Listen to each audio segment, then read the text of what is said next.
சத்தியத்தை பேசும் சம்பவங்கள். கர்த்தராகிய இயேசு கிறிஸ்துவும் இருக்கிறாரு, தபித்தாலும் இருக்கிறார். ஆனால் பேதுரு எங்கே? பேதுரு தொலைஞ்சு போனதுனால தான் தபித்தாலை சுற்றி கைகோத்து ஜெபிச்சு உயிர் உண்டாவதாகன்னு சொல்லி கத்திட்டு கிடக்கிறோம். இங்கே பேதுரு அப்படி பண்ணலை. தேவனை நோக்கி ஜெபித்து தபித்தால் அந்த பாடிக்கிட்ட பேசுகிறார். அதான் ஆண்டவர் சொன்னார், மலையை பார்த்து பேசுன்னு சொன்னார். பிரச்சனைக்காக ஜெபம் பண்ண கற்றுக்கிட்டோம். பிரச்சனையோடு பேச நமக்கு முடியலைங்கிறது தான் உண்மை. காரணம் என்னென்னா, தேவனோடு சரியான உறவு இருந்தால் தானே தேவனோடு பேசி பிரச்சனையை பேசி ஜெயம் கொள்ள முடியும். தேவனோடு உறவு இல்லைன்னா எப்படி பிரச்சனையில் பார்த்து பேச முடியும் நம்மளால்?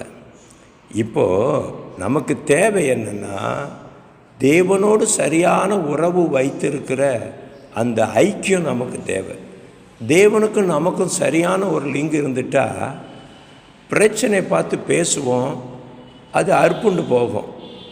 இப்போது தேவனை நோக்கி ஜெபிக்கிற போல் ஒரு உணர்வு இருக்க வழியா, ஆனால் ஆக்சுவலாக அது அப்படி இல்லை. பிரச்சனையை பார்த்து பிரச்சனைக்காக ஜெபம் பண்ணிகிட்டு இருக்கிறோம்.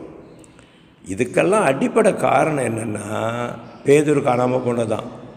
இப்போது நான் என்ன சொல்ல வரேன், தேவனோடு சரியான உறவை புதுப்பிச்சு கொள்ளணும். இப்போ நம்ம அடிக்கடி ஜெபம் பண்ணோம்ல, வல்லமையாய் பயன்படுத்துங்கிறோம். ஆமாம், வல்லமையாக பயன்படுத்தோம்னா பழைய ஏற்பாடுலையும் புதிய ஏற்பாடும் 2 கழுதை இருந்தது. தேவன் வல்லமையாக தான் பயன்படுத்தினார். அப்புறம் பயன்படுத்தின பிற்பாடு அது கழுதை தான். இப்போது தேவனுடைய விருப்பம் என்ன? பயன்படுத்துகிறது விருப்பம் இல்லை. ஒரு டைமிங், ஒரு கூட்டம், ஒரு ஆராதனை, அதில் மட்டும் பயன்படுத்துகிறது ஆண்டவருடைய நோக்கம் இல்லை. அதுக்காக நம்முடைய பாவங்கள் மன்னிக்கப்படலை. அவர் என்கிட்ட இருந்து உங்ககிட்ட இருந்து வெளிப்படணும்னு விரும்புகிறார். நம்மக்கிட்ட இருந்து அவர் வெளிப்படணும்னு விரும்புகிறார். என்ன ஜெபிக்கணும்னா, கர்த்தாவே நீ வெளிப்படும்படியாக என்னை பரிசுத்தமாக்குன்னு ஜெபிக்க தொடங்குவோம். அவர் எழும்பினாதான், பேதுருக்கிட்ட இருந்து அவர் வெளிப்பட்டதுனால தான் இந்த மகத்தான காரியம் நடக்குது. அதனால் நாம் தேவனை நோக்கி கதறுவோம். ஆண்டவரே, உமக்கும் எனக்கும் உள்ள உறவை ஸ்திரப்படுத்துங்க, பலப்படுத்துங்க.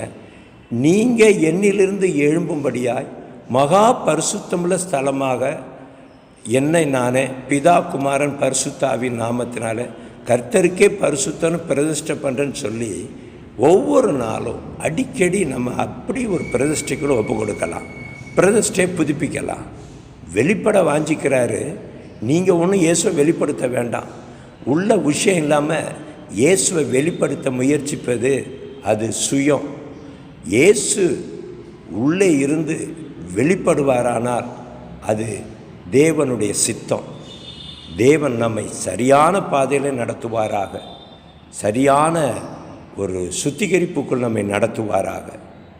இயேசு பேதுரு எங்கேன்னு கேட்டுக்கிட்டு இருக்கிறார். எழும்புவோமா? நம்மை சரி செய்வோமா? தேவன் தாமே நமக்கு உதவி செய்வாராக.